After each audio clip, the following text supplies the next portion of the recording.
making sure that the work gets done, and they're doing the day-to-day work, and I just provide an advisory role, and it gives me the freedom of jumping into whatever project needs the help at that moment, or the ones that interest me at that time. And so they have a lot of responsibility, but they also have a lot of freedom to do what they want. So I notice that kind of tends to make them good researchers. If I try to do too much for them, they just become followers. If I give them too much freedom, they can flounder. So it's often a balance, and it depends on each individual student. But there's some things that we do to try to encourage them to become good leaders in the community. Brennan pretty much knows everything in the entire world, and he leaves it up to us to come up with creative ways of doing new things. So he has a lot of ideas, and we can pretty much go to him all the time and say, I was kind of thinking about maybe we could detect rollover in a different way, or maybe we could check out the vehicle motion in this way, and he'll typically say either it's already been done, or good idea, go and find out more about it. Has us check out a little bit more about it, and he's just pretty much at that point will just act as support for us. So he funds us, gives us whatever help we need, and he usually knows a little bit more than he lets on, but he kind of lets us learn for ourselves and figure out how to develop the systems ourselves. 5% of the students I work with are engineers, and then among those, probably 90%, maybe 85% are mechanical engineers. But I do work with programming, comp sci students, computer engineers, aerospace engineering, electrical engineering, industrial engineers, ITS. I have a few students that I work with from that area as well. I work a lot with bioengineering, neurosurgeons, and interfacing brain circuits. My best group size is somewhere between 8 and 12 people. Mm-hmm. That's enough people that I can keep enough projects going that people we're not struggling year to year to figure out how to do continuity. Meaning, if I have like 2 students, and they both happen to graduate the same year, then suddenly I'm starting from scratch, and the person who comes in has nobody to learn from other than me. And that continuity issue is really difficult, I've noticed, once you get up to about 5 to 8 people in a group. Above 8 people, the team learning really starts kicking in, and it's quite beneficial.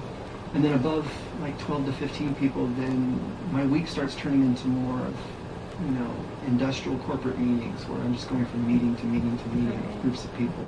Another aspect of my group is I tend to look for people that can work well with others. We have a pretty unique team, both culturally and personality-wise. We have students anywhere from undergrads, being sophomores, all the way up to 27-year-old PhD students. So we have a huge age difference, huge experience level, and people from, I think, like 4 different countries at this point. So we got a lot of different groups working together, but everyone has their own experiences and personalities and their own unique specialties.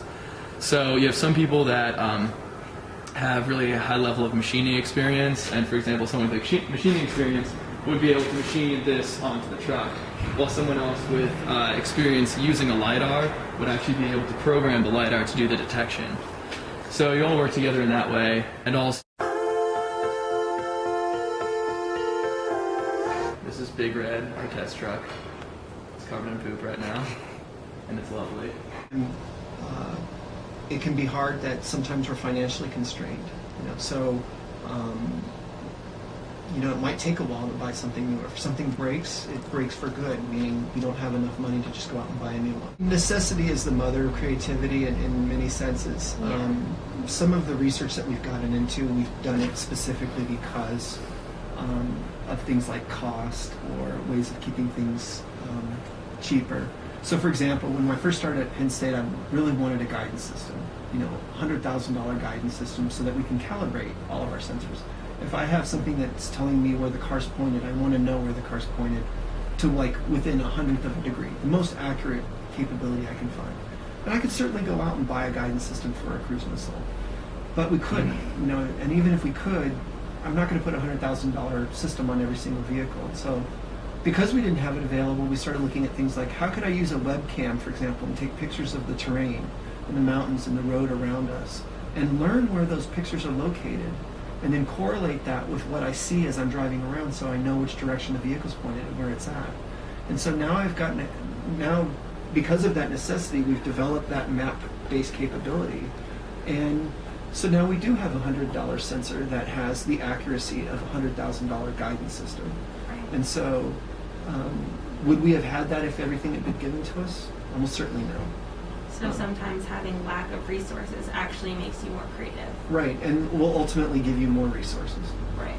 You know, but there's a bare minimum threshold. At some point, like if you didn't give me any equipment at all, no matter how much I draw on paper, if you put me in a prison cell or something, there's only so many ideas that I can have before the lack of hardware completely hampers me to move forward.